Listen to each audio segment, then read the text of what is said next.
Assalamualaikum warahmatullahi wabarakatuh. Mohon izin, pada kesempatan hari ini saya akan mempresentasikan hasil tugas dari mata kuliah Peradilan Hubungan Industrial yang berjudul Pemberian Penghargaan kepada Karyawan dan Gaji, Upah dan Tunjangan sesuai dengan Undang-Undang. Sebelumnya saya ucapkan terima kasih kepada dosen pengampu mata kuliah Peradilan Hubungan Industrial yang telah membimbing dan mengarahkan sehingga bisa terselesainya tugas ini. Langsung saja kami akan mempresentasikan tugas mata kuliah Peradilan Hubungan Industrial. Pertama, latar belakang. Adapun latar belakang yaitu dunia bisnis sekarang dituntut menciptakan kinerja karyawan yang tinggi untuk pengembangan perusahaan. Perusahaan harus mampu membangun dan meningkatkan kinerja di dalam lingkungannya. Keberhasilan perusahaan tersebut dipengaruhi oleh beberapa faktor. Salah satu faktor penting adalah sumber daya manusia. Karena sumber daya manusia merupakan pelaku dari keseluruhan tingkat perencanaan sampai dengan evaluasi yang mampu memanfaatkan sumber daya lainnya yang dimiliki oleh organisasi atau perusahaan. Keberadaan sumber daya manusia di dalam suatu perusahaan memegang peranan sangat penting. Menurut penelitian Erlin Emilia dengan judul Pengaruh Pelatihan dan Pengembangan Karyawan terhadap Produktivitas Kerja Karyawan, terdapat hubungan yang positif antara pelatihan dan pengembangan dengan produktivitas kerja karyawan. Hal ini terlihat dari hasil analisa koreksi sederhana. Menurut penelitian Abraham Samuel dengan judul Pengaruh Pengembangan Karir, Pelatihan dan Motivasi terhadap Kinerja Karyawan, pengembangan karir, pelatihan dan motivasi secara simultan berpengaruh terhadap kinerja karyawan. Adapun rumusan masalah, 1. Tidak adanya upaya untuk meningkatkan keterampilan karyawan. 2. Tidak ada sistem penghargaan yang jelas. Solusi yang ditawarkan, 1. Membuat sistem penghargaan yang jelas. Perusahaan perlu membuat sistem penghargaan yang jelas dan terstruktur, sehingga karyawan dapat memahami kriteria dan prosedur yang digunakan untuk memberikan penghargaan. Hal ini akan membantu menjaga konsistensi dan keadilan dalam memberikan penghargaan kepada karyawan. 2. Menjaga konsistensi dalam memberikan penghargaan. Perusahaan perlu menjaga konsistensi dalam memberikan penghargaan kepada karyawan dengan menggunakan kriteria yang jelas dan terstruktur. Metode penelitian. Jenis penelitian ini adalah penelitian hukum normatif.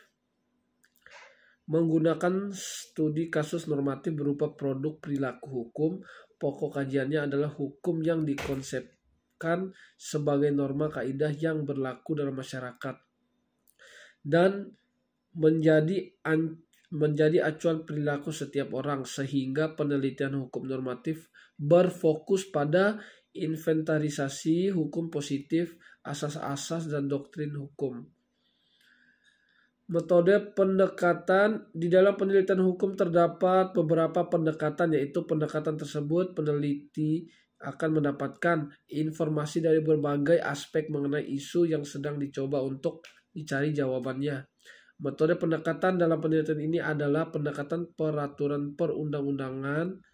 Suatu penelitian normatif tentu harus menggunakan pendekatan perundang-undangan, karena yang akan diteliti adalah berbagai aturan hukum yang menjadi fokus sekaligus tema sentral suatu penelitian. Kemudian untuk bab 2 pembahasan, definisi penghargaan. Penghargaan adalah perangsang maupun motivasi guna mengembangkan kinerja yang dicapai individu yang biasanya seperti bentuk finansial, yaitu pemberian insentif, tunjangan, bonus, serta komisi. Penghargaan juga bisa diartikan sebagai wujud hadiah yang diberikan untuk pekerja yang memiliki kemampuan tertentu yang memiliki manfaat guna perusahaan maupun kelompok yang berupa finansial maupun non-finansial yang bertujuan untuk mengembangkan semangat, motivasi, komitmen pekerja ataupun bisa memberikan pengaruh kepada pekerja lainnya guna melaksanakan sesuatu dengan baik, kemudian menjadi sebuah persaingan yang positif antara karyawan. Insentif yang sifatnya insidental sesuai dengan prestasi yang dicapai biasanya berbeda dengan tunjangan yang bersifat semi permanen karena melekat dengan struktur yang diduduki oleh karyawan. Sebagai karyawan terbaik, maka diberi insentif yang jumlahnya disesuaikan dengan kemampuan perusahaan dan akan lebih baik bila sudah ditetapkan sebagai perusahaan dengan surat keputusan sebagai karyawan yang menduduki suatu jabatan tertentu diberi tunjangan yang melekat pada jabatan tersebut. Pemberian penghargaan harus dikaitkan dengan cara langsung terhadap tujuan percapaian dengan menggunakan cara yang sederhana. Kemudian pekerja bisa mengetahui berapa jumlah upah yang diberikan. Penghargaan merupakan lawan kata dari punishment. Hukuman merupakan sanksi yang diberikan oleh atasan kepada karyawan yang melanggar aturan atau tidak mampu mencapai target yang telah ditentukan. Hukuman diberikan sebagai cambuk agar karyawan berusaha sekuat tenaga untuk bekerja lebih baik lagi. Hukuman diberikan dengan cara adil akan bisa mengembangkan prestasi kerja untuk pegawai yang rajin dan mempunyai kinerja tinggi.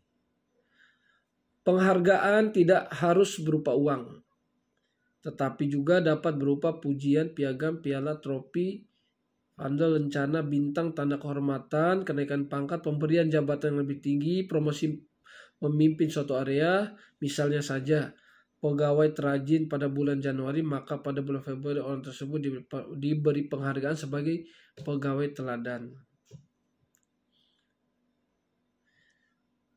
Penghargaan juga dapat berupa fasilitas seperti tempat kerja yang baik, nyaman, fasilitas peralatan kantor yang lebih canggih, kendaraan dinas, tunjangan transportasi, tunjangan perumahan, asuransi, beasiswa anak, tamasya sekeluarga, atau berlibur bersama seluruh karyawan.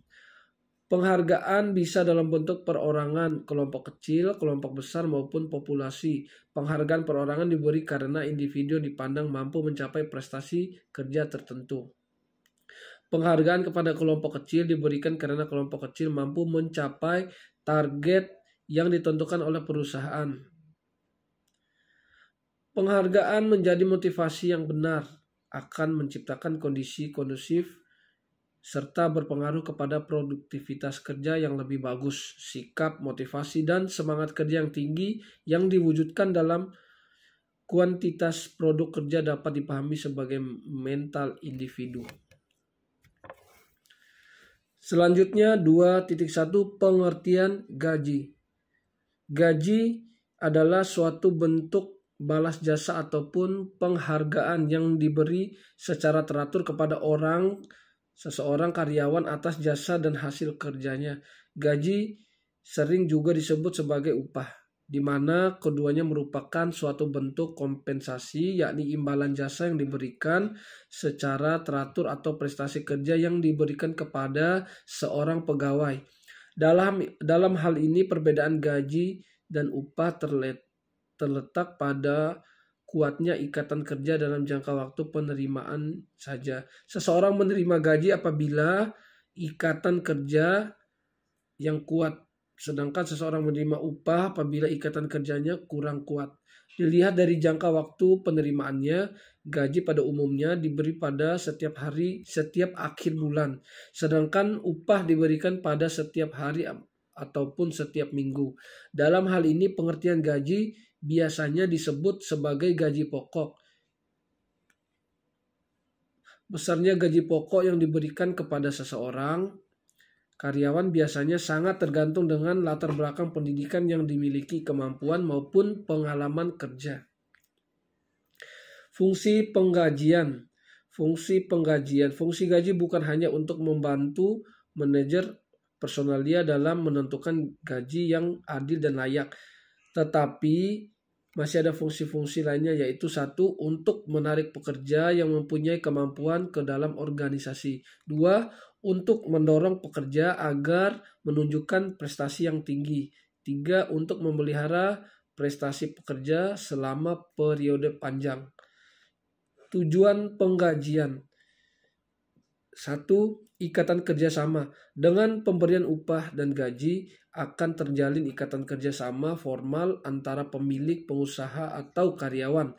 Karyawan harus mengerjakan tugas-tugasnya dengan baik, sedangkan pemilik atau pengusaha wajib membayar upah dan gaji sesuai dengan perjanjian yang disepakati. Dua, keputusan kerja. Dengan upah dan gaji, karyawan dapat memenuhi kebutuhan-kebutuhan fisik, sosial, dan egoistiknya sehingga memperoleh kepuasan kerja dari jabatannya. Tiga, pengadaan efektif. Jika program upah dan gaji ditetapkan cukup besar, maka pengadaan karyawan dan kualifikasi untuk perusahaan akan lebih mudah. Motivasi. 4. Motivasi. Jika upah dan gaji yang diberikan cukup besar, manajer akan lebih mudah untuk memotivasi karyawannya. 5. Stabilitas karyawan. Dengan program upah dan gaji atas prinsip adil dan layak, serta eksternal konsistensi yang kompetitif, maka stabilitas karyawan lebih terjamin karena turnover relatif kecil.